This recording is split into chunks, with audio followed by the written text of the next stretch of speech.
Évolution des grands travaux de construction et de réhabilitation des routes à Kinshasa, le Premier ministre Sama Lukonde a effectué une tournée d'inspection. Un focus a été fait sur les routes situées dans des zones érosives.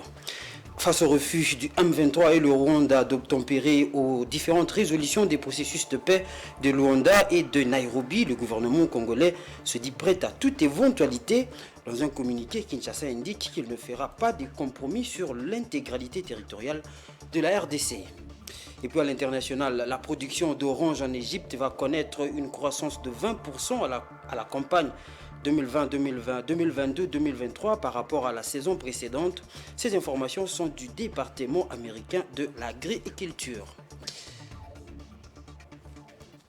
Bonsoir et bienvenue mesdames et messieurs à cette session d'information. Je l'ai dit en titre, plusieurs chantiers d'infrastructure à Kinshasa ont vu ce jeudi le Premier ministre Sama Lukonde les visiter, surtout ceux à des routes menacées par des têtes d'érosion, accompagnés de quelques membres du gouvernement, notamment celui des ITP, Alexis Gisaro. Le Premier ministre a été sur les sites de Zamba Telecom, de Kindele, de Komoriko et de la gare centrale. Suivez le chef du gouvernement à la fin de cette tournée. Tout d'abord, nous sommes là dans le cadre des suivis des travaux qui ont été lancés justement dans le cadre des différents sites érosifs. Nous avons voulu être d'abord sur l'arène A, parce que c'est d'abord un site qui avait été fortement endommagé par cette tête d'érosion qui avait même coupé, si jamais je peux le dire ainsi, la ville Kinshasa de la province du Congo central. Et donc avec le ministre des ITPR, nous nous sommes rendus pour voir comment est-ce que ces travaux ont évolué, surtout qu'ils avaient fait l'objet d'attention de son Excellence Monsieur le Président de la République, qui s'était aussi rendu sur le site. Nous avons voulu aussi couvrir le volet humanitaire parce que nous avons eu une grosse crise du fait non seulement des pertes en vies humaines, mais aussi des pertes des biens, des personnes. Et donc avec le ministre des Affaires sociales, nous avons été aussi pour se pencher. Il était avec des services spécialisés, notamment de la Croix-Rouge, pour voir la suite à donner à ces problématiques que nous avons trouvées. Et pour répondre à une autre question, nous avons tenu à être avec le ministre des Transports et des Enclavements d'intérim dans le cadre des routes alternatives qui doivent être trouvées sur l'approvisionnement de la ville de Kinshasa.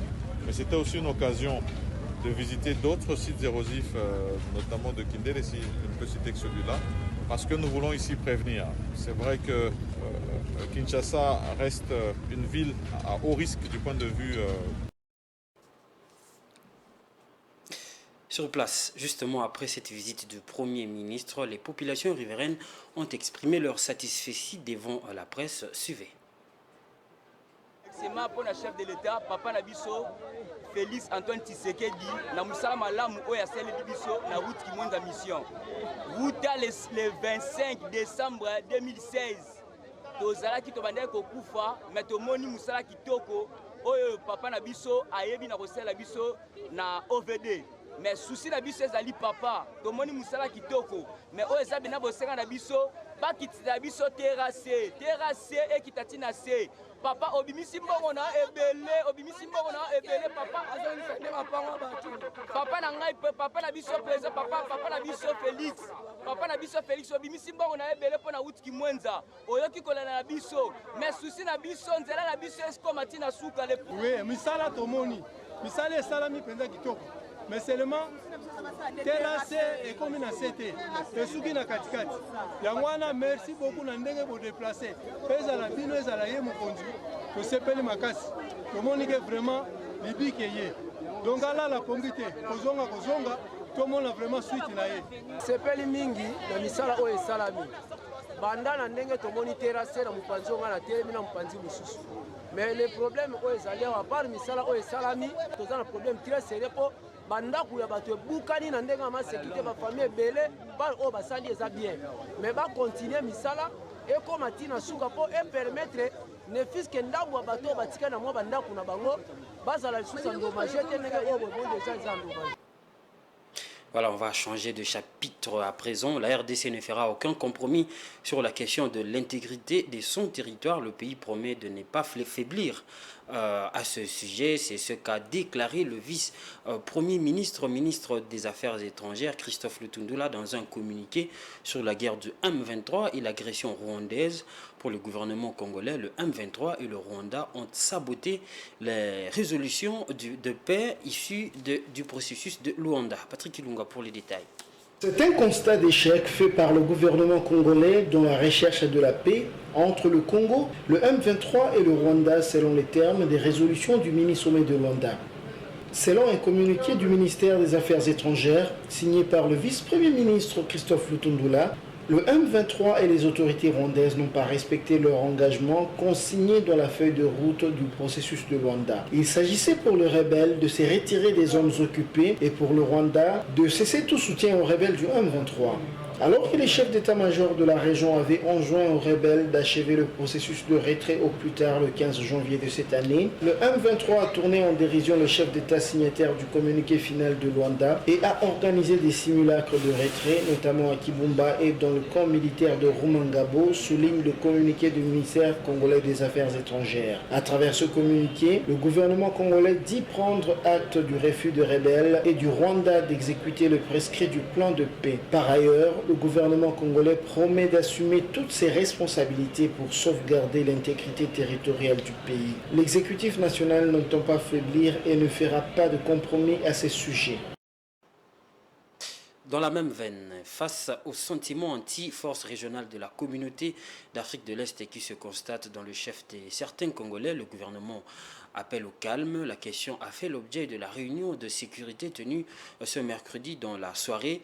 Cette rencontre présidée par le Premier ministre a aussi fait le point sur la situation sécuritaire dans l'ensemble du territoire national. Suivez.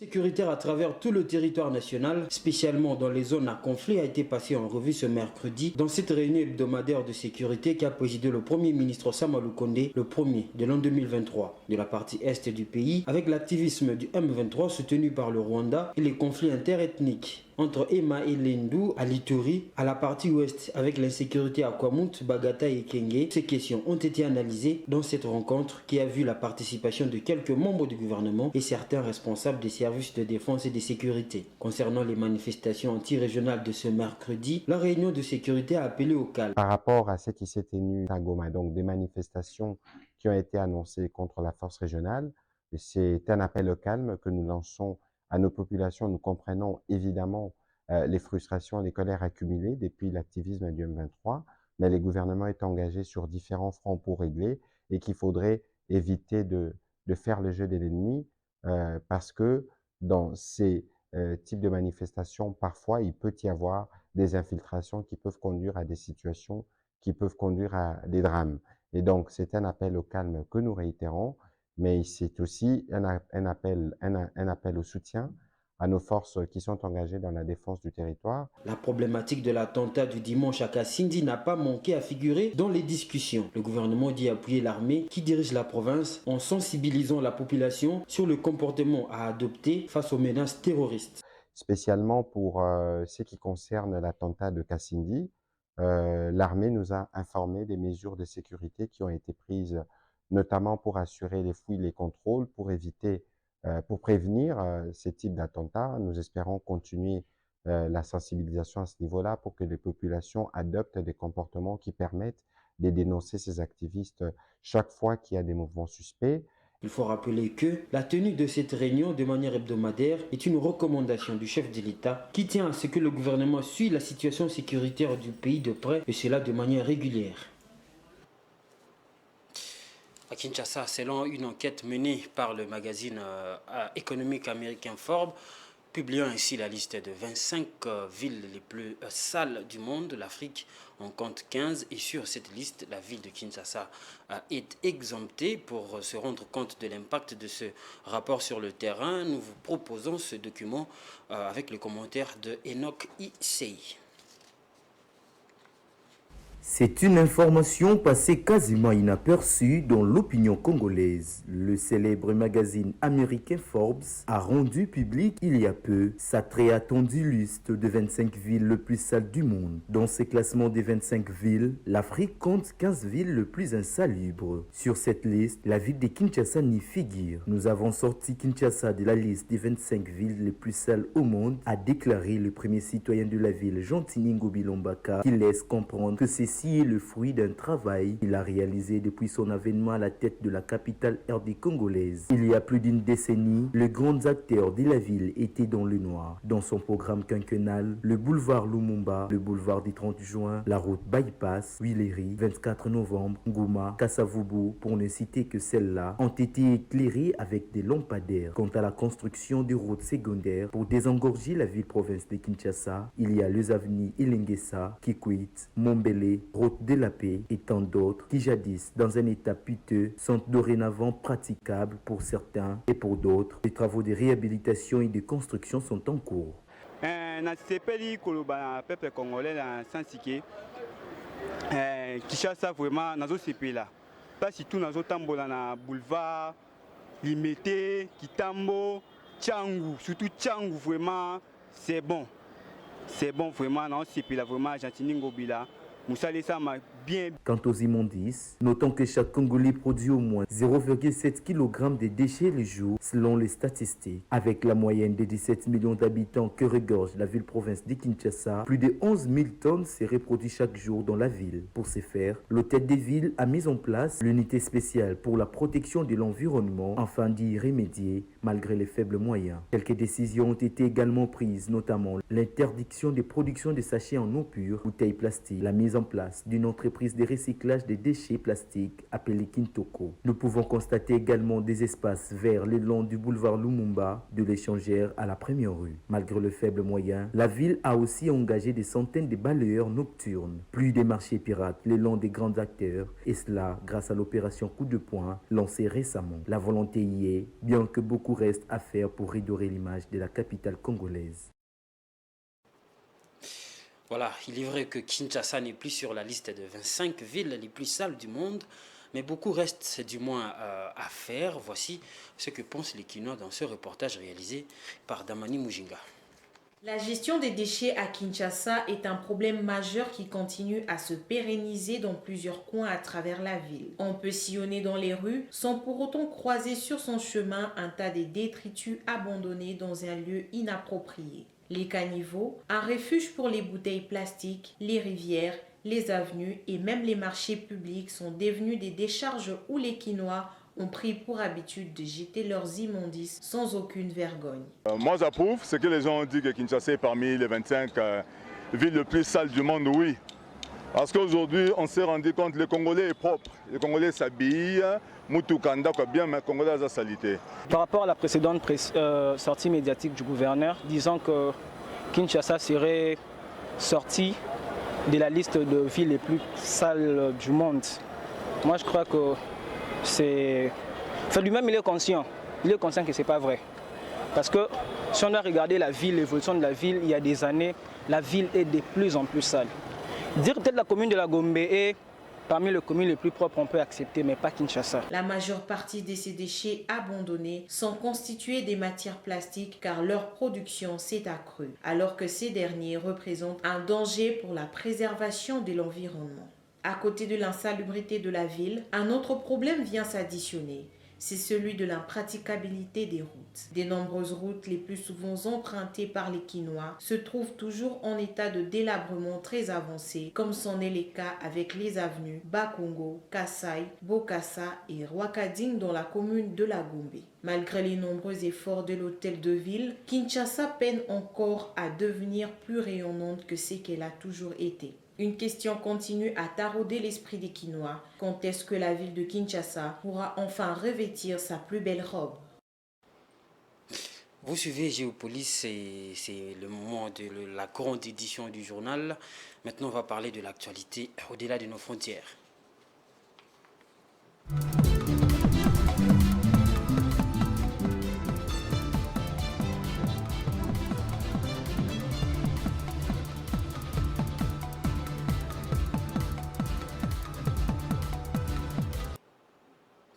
En Égypte, la production d'oranges est attendue à 3,6 millions de tonnes en 2022-2023, soit une hausse de 20% par rapport aux 3 millions de tonnes récoltées en 2021-2022. C'est ce qu'indique le département américain de l'agriculture dans son dernier rapport sur les agrumes du pays. Cette perspective de croissance devrait contribuer à l'amélioration des performances de l'industrie égyptienne à l'export. Jojo Moulamba.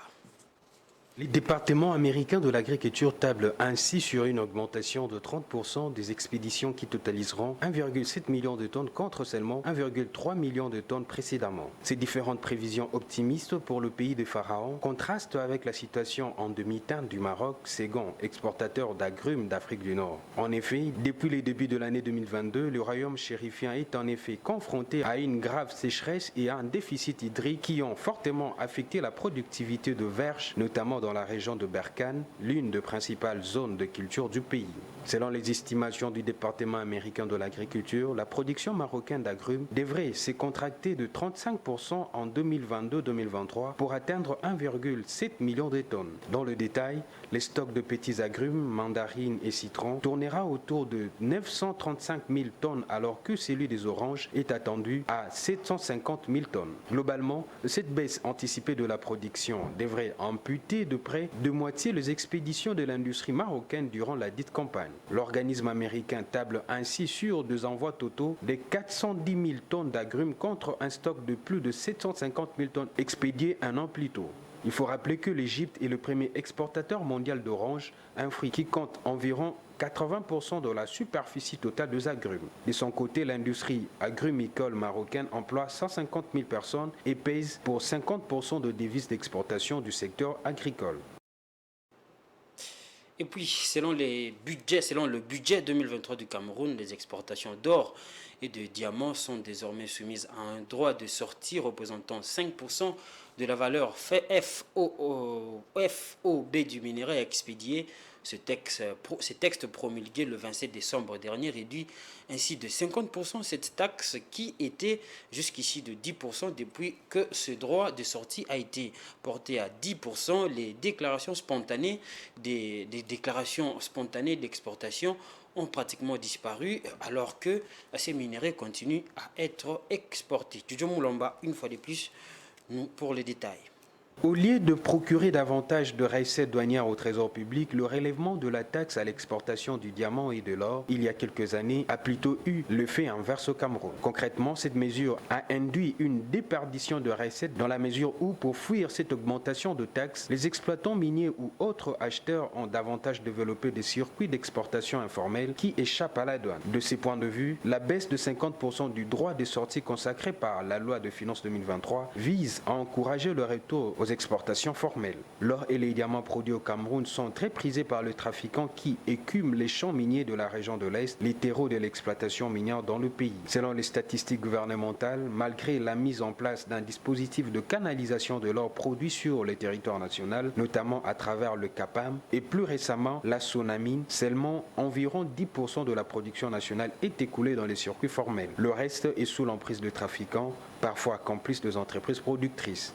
Selon le secrétariat national du processus de Kimberley, le Cameroun a exporté 654 carats de diamants au cours de l'année 2019. Mais confesse cet organisme chargé de tracer les diamants produits dans le pays, ces exportations ne reflètent pas le potentiel réel du Cameroun puisque d'importantes quantités de diamants camerounais continuent d'échapper au circuit d'exportation formel. Ce journal est terminé, mesdames et messieurs. Place au rappel des titres. Évolution des grands travaux de construction et réhabilitation des routes à Kinshasa. Le Premier ministre Sama Lukonde a effectué une tournée d'inspection. Un focus a été fait sur les routes situées dans les zones érosives. Face au refus du M23 et le Rwanda d'obtempérer aux différentes résolutions des processus de paix de Luanda et de Nairobi, le gouvernement congolais se dit prêt à toute éventualité. Dans un communiqué, Kinshasa indique qu'il ne fera pas de compromis sur l'intégrité territoriale de la RDC. Et puis à l'international, la production d'orange en Égypte va connaître une croissance de 20% à la campagne 2022-2023 par rapport à la saison précédente. Ces informations sont du département américain de l'agriculture. Voilà, cette session d'information est complètement bouclée. Merci de l'avoir suivi. Restez branchés sur les programmes ADGO Police Télévision.